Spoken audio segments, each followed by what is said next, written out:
देखो, आनंद का भी एक झूला होता है। जैसे पहले के ज़माने में जब बचपन में झूले झूलते थे तो पेड़ों से रस्सियाँ लटकती थी और उसी के ऊपर खड़े होकर के दोनों हाथ पकड़ करके झूलते थे, कितना आनंद आता था। और दूसरा, कई बार कई लोग पेड़ों पर रस्सी डाल करके फांसी पर भी झूलते हैं। लेकिन फांसी पर झूलना और झूले में झूलना बहुत बड़ा अंतर है। झूले में झूलना जो है आनंद का अनुभव कराता है, जैसे एक खुशी का, अतीन्द्रिय सुख का अनुभव कराता है। लेकिन जो फांसी पर झूलता है उसका प्राण तन से निकल जाता है, दुख दर्द के कारण वो झूलता है। तो हमें कौन सा झूला झूलना है? अवश्य अंतिम समय जिन्होंने अपने पास दुआओं का खाता जमा नहीं किया है उनको जैसे फांसी पर झूलने वाला अनुभव होगा। दुख, दर्द, पीड़ा अनेक जन्मों की जैसे इकट्ठी उभर करके आ रही है, ऐसी अनुभूति होगी।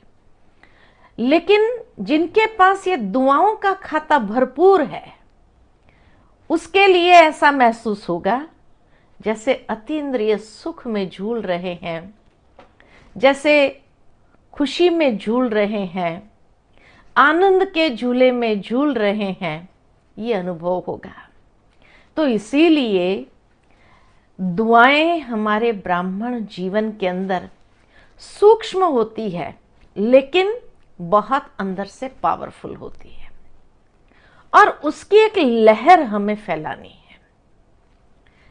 जैसे पंखा चलता है तो एक राउंड चलने से लहर नहीं फैलती है, लेकिन जब लगातार पंखा चलता है तब वो ठंडक की लहर का अनुभव कराता है। ठीक इसी तरह बाबा भी हम बच्चों को कहते हैं कि दुआओं की लहर ऐसी फैलाओ। लहर फैलाना मतलब लगातार ऐसा प्रवाह हम फैलाएं वातावरण के अंदर, जिसके लिए कहा जाए कि जितना हमारे पास शुभ संकल्पों का स्टॉक है, जितना हमारे पास शुभ भावना, शुभ कामना का स्टॉक है, उसको नित्य प्रवाहित होने दे।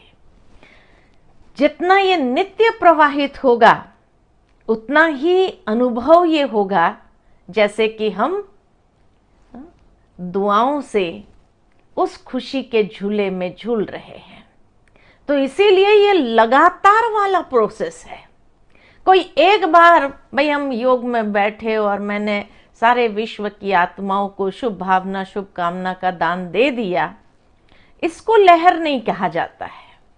लहर माना निरंतर, जो कांस्टेंट चलती रहे। तो उसका आधार क्या है? तो सबसे पहले तो बाबा हमेशा 3 शब्द का प्रयोग करते हैं और वो 3 शब्द है बैलेंस, ब्लेसिंग्स और ब्लिस।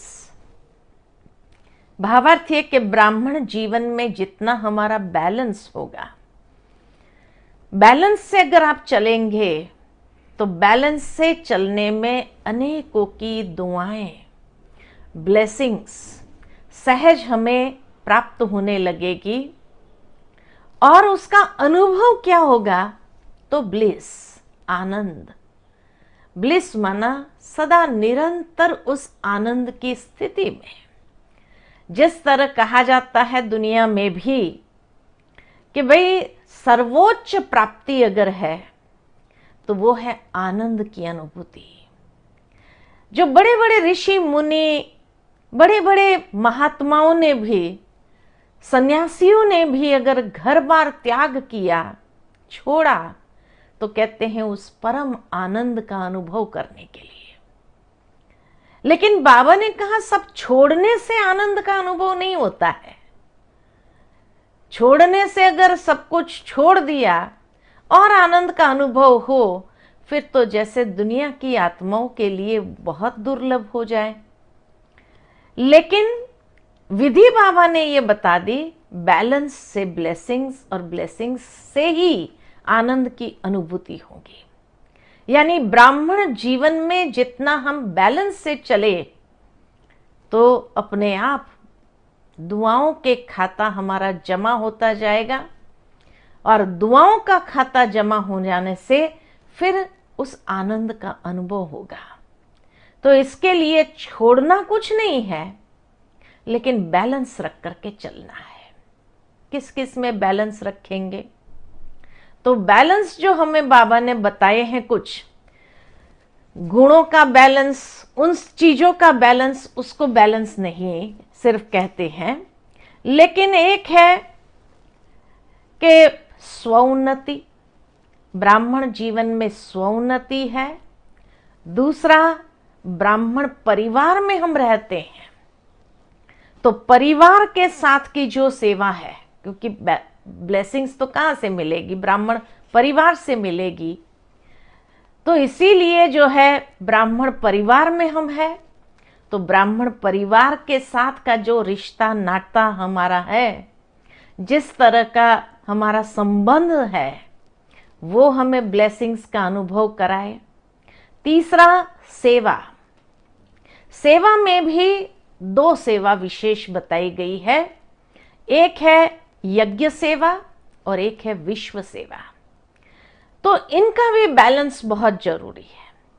तो स्व उन्नति, ब्राह्मण परिवार, यज्ञ सेवा और विश्व सेवा, ये चारों के बीच में बैलेंस चाहिए, बहुत जरूरी है। यानी कोई भी चीज में एक्सट्रीम नहीं जाना है, लेकिन बैलेंस से चलने के लिए बाबा ने कहा। दूसरी बात जो बाबा कहते हैं, बैलेंस रखना है, चारों सब्जेक्ट में बैलेंस रखना है। ज्ञान, योग, धारणा, सेवा, उसमें बैलेंस की आवश्यकता है। और जब ब्राह्मण परिवार के साथ है तो नेचुरल है, वहां कोई ना कोई गुणों के आधार से हमारा व्यवहार, उसमें भी वो गुणों में भी एक्सट्रीम नहीं जाना है, लेकिन बैलेंस से चलना है। तब बाबा कहे ब्लेसिंग्स के अधिकारी बन जाते हैं। तो ब्लेसिंग्स का आधार ही है बैलेंस। बिना बैलेंस के ब्लेसिंग्स कभी प्राप्त नहीं होती है। और उसकी अनुभूति क्या है? आनंद, नित्यानंद, परमानंद, सदा आनंद। यही तो चाहिए। ऋषि मुनियों ने जिसके लिए इतने तप किए, इतना त्याग किया, इतना सब कुछ छोड़ने के बाद भी उस आनंद का अनुभव नहीं कर पाए, वो बाबा हम बच्चों को अतीन्द्रिय सुख के झूले में झुलाते हुए आनंद का अनुभव कराता है। दूसरा आधार है ब्लेसिंग्स प्राप्त करने का, कि जैसे दुनिया के अंदर भी किसी माँ बाप का बहुत सुपात्र सपूत बच्चा होता है, आज्ञाकारी होता है हर बात में, तो उसको स्वतः ब्लेसिंग्स मिलती रहती है। ठीक इसी तरह परमात्मा ब्लेसिंग्स के पात्र बनने के लिए भी बाबा ने हम बच्चों को जो श्रीमत दी है, उस श्रीमत को कितना हाजी करके चलने वाले। जैसे ही हम हाजी करते हैं तो कहा जाता है कि हाजी करने से ही ब्लेसिंग्स का दरवाजा खुलता जाता है, दुआओं का दरवाजा खुलता जाता है। जितना दिल से सेवा करते हैं, निरंतर आज्ञाकारी सपूत बन करके जितना चलते हैं, बाबा की श्रीमत को हाजी करके दिल से सेवा करने वाले, तो दिल से सेवा करने वालों के लिए दुआओं का दरवाजा नित्य खुल जाता है। ये बाबा के वरदान को हो, ये बाबा का जैसे बहुत सुंदर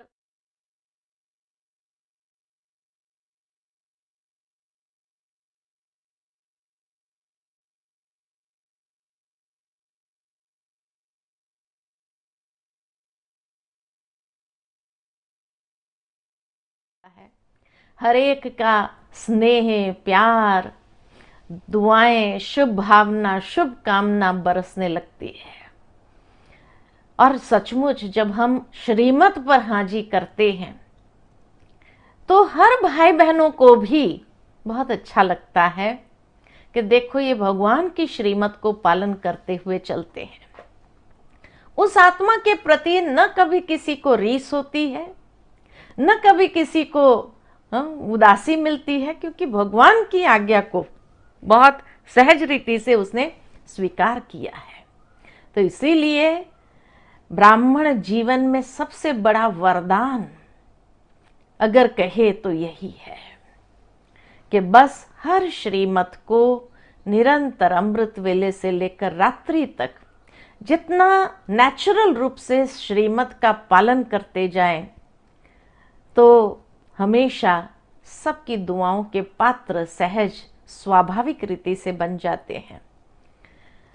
जैसे मम्मा को देखा, जून मास आते ही मम्मा की विशेष स्मृतियां आ जाती है और मम्मा के विषय में कहा जाता है कि वो हमेशा बाबा की हर श्रीमत को हाजी करते हुए चलती थी, सहजता से, मेहनत भी नहीं, लेकिन हमेशा यही फीलिंग आती थी मम्मा के जीवन में कि मैं कर रही हूं नहीं, हुक्म ही हुक्म चलाए रहा है। सहजता से जो बाबा ने कहा किया। और इसीलिए शायद मम्मा विशेष आत्मा बन गई, क्योंकि प्रभु की कोई भी श्रीमत की अवज्ञा नहीं किया। निरंतर हाजी का पाठ मम्मा बना दिया उसको, कि बाबा ने भी मम्मा कहा तो यशोदा माता ने भी मम्मा कहा, तो मम्मा की माँ ने भी मम्मा कहा। और निर्मल शांता दादी हमेशा ये बताती थी कि यज्ञ के अंदर मम्मा कहना जो आरंभ किया वो निर्मल शांता दादी ने सबसे पहले किया, क्योंकि निर्मल शांता दादी को सबसे पहले वो माँ की फीलिंग आई।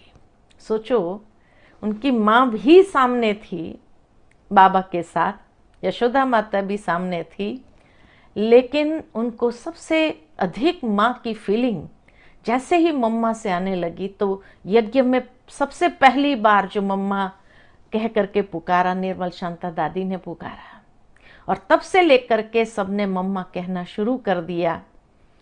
तो बाबा के भी विशेष दुआओं के पात्र आत्मा बन गई। उसके बाद अगर देखा जाए तो भाऊ की जो स्थिति थी कि इतना आरंभ से लेकर के सपूत बच्चा जिसको कहा जाए, यज्ञ के अंदर बाबा के हर बोल निकलने से पहले ही जैसे वो आज्ञाकारी बन करके चलने वाला,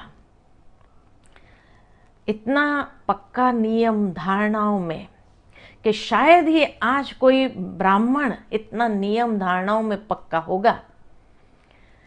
कहा जाता है कि भाऊ जब जाते थे बाबा के कुछ भी ऑफिशियल कारोबार के लिए भी दिल्ली बॉम्बे जाना होता था तो भाऊ की एक किट रहती थी। उनका थैले के अंदर एक छोटा सा स्टोव रहता था और 2-4 बर्तन रहते थे, खिचड़ी बनाई और खाई। ये भाऊ की स्थिति थी नियम धारणा में। सेंटर पर भी जब पहुंचते हैं तभी खाते, बाकी अगर कारोबार से गए और सेंटर नहीं है तो ये नहीं कि किसी गृहस्थी के घर में खा लिया। कई भाई बहन ने बुलाते भी थे कि भाऊ आप आए हो, भोजन के लिए आ जाओ। भाऊ अपना स्टोव जलाते थे और स्टोव पर खिचड़ी बनाई और खिचड़ी खा लिया। इतना नियम धारणाओं में जो आज्ञाकारी बन करके चले, तो बाबा का जैसे विशेष वरदानों का हाथ उनके ऊपर रहा। इसी तरह दादी हमेशा अपने आप को निमित्त समझते हुए चलती रही। तो कहने का भावार्थ ये जो आदि रत्नों ने किया कि किस तरह से सुपात्र बन गए, और इसीलिए भगवान की दुआएं सहज स्वतः उन्हें प्राप्त होती रही और हर कदम में हिम्मत के साथ आगे बढ़े। नियम धारणा के लिए भी बहुत हिम्मत चाहिए और इसीलिए जितना हिम्मत से चलते हैं तो उतना ही सहजता से उसको अनुभव करते हुए, ब्लेसिंग्स का अनुभव करते हुए निरंतर चलते हैं। साथ ही साथ कहा जाता है कि तीसरी बात, दुआएं किसको मिलती है? तो आवश्यकता के समय पर सहयोगी बने। आवश्यकता के समय पर जो सहयोगी बड़ा योगी हो जाता। याद आता है मुझे कि जब यज्ञ शिफ्ट हुआ कराची से लेकर माउंट आबू, और नेचुरल है कराची तो समुद्र किनारा था। समुद्र किनारे पर कभी ठंडी होती नहीं, जैसे बंबई में कभी ठंडी होती नहीं है। ठीक इसी तरह वहां पर इनके पास ना कोई गर्म कपड़े, कोई जरूरत ही नहीं थी। लेकिन जैसे ही माउंट पर आए, और उन दिनों में ठंडी भी इतनी ज्यादा होती थी, बर्फीली हवाएं चलती थी, तो जो लेकर के आए थे, अब सबके पास गर्म कपड़े तो नहीं थे, और इसीलिए बेगरी पाठ शुरू हुआ। ये यज्ञ में बेगरी पाठ आना भी कल्याणकारी था, क्योंकि तभी भाई बहने जो बाबा के संग थे वो धीरे धीरे बाहर सेवा पर निकले। तो सेवाओं का पाठ खुलना था सारे विश्व के अंदर। तो सेवाओं पर तभी तो जाते, नहीं तो जैसे 14 साल वहां बाबा के संग रहे, इन्होंने यही सोचा हम सदाई बाबा के साथ रहेंगे और बाबा के साथ ही चले जाएंगे। तो यज्ञ में बेगरी पाठ भी ड्रामा अनुसार इसलिए कल्याणकारी था क्योंकि तभी ये बाहर की सेवा का दरवाजा खुला, और इसीलिए बाहर बाबा को भेजना था, शिव बाबा को, कि अब बच्चे आपने तपस्या अच्छी कर ली, अब उस तपस्या का प्रत्यक्ष प्रमाण ले आओ। तो इसीलिए बाहर भेजना था, लेकिन कोई जाते नहीं थे। तो इसीलिए बेगरी पाठ जैसे शुरू हुआ तो धीरे धीरे बाबा ने सबको बाहर भेजना शुरू किया कि बच्चे अभी आप जा करके जो बाबा ने शिक्षाएं दी है वो शिक्षाएं दुनिया के साथ बांटो, उसको देना शुरू करो। और उस समय जो यज्ञ के अंदर पाठ चला,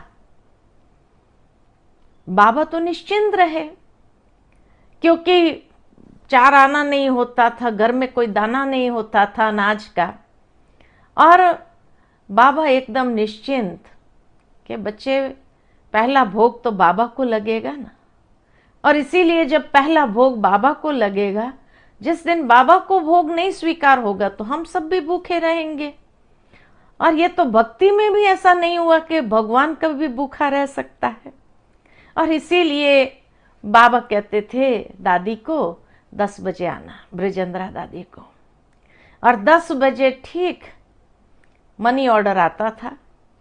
और मनी ऑर्डर आने से बाबा उसी समय वो पैसा उनको देते थे, जाओ बाजार जाकर आटा ले आओ और डोढा और छाछ सभी को भोजन खिला दो। कहने का भावार्थ, आई वेल पर मददगार जो बने। तो किसी ने बाबा से पूछा कि बाबा ये जो 500 रुपया, 1000 रुपया ये जो आता है, कभी 500 आया, कभी 700 आया, कभी 1000 आया, तो ये कौन भेज रहा है? मनी ऑर्डर कौन भेज रहा है?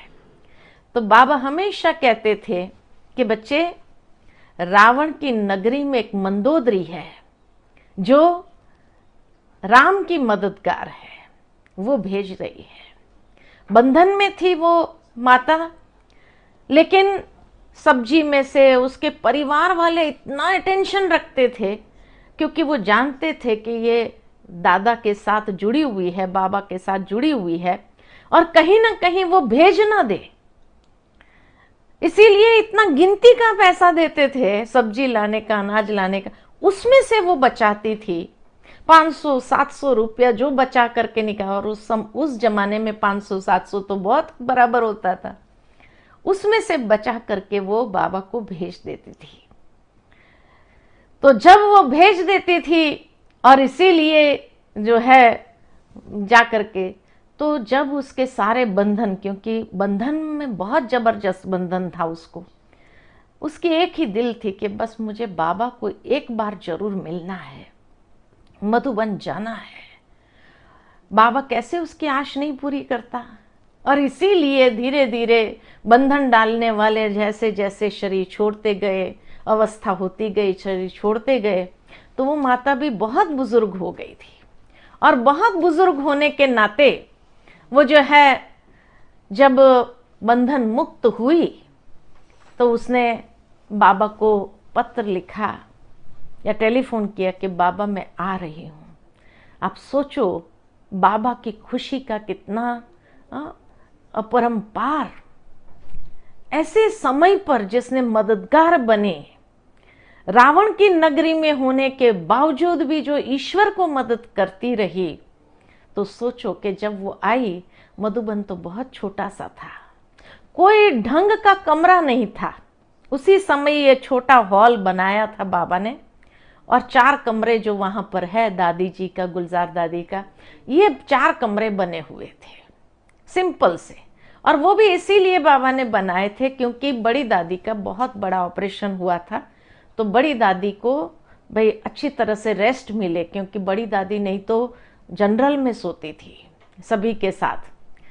2 हॉल थे तो उसमें सारी बहनें सोती थी, एक में 10 बेड थे, दूसरे में 10 बेड थे, बाकी तो सेवाओं में बाहर थे, तो उसी में दादी भी रहती थी।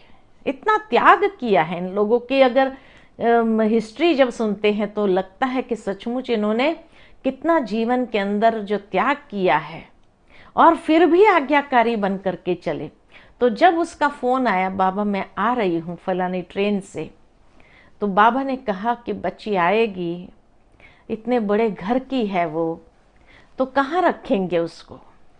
तो जब आपस में बातचीत होने लगी तो बाबा ने कहा मेरा कमरा मैं खाली कर देता हूँ और मैं जो है पैसेज में सो जाऊँगा।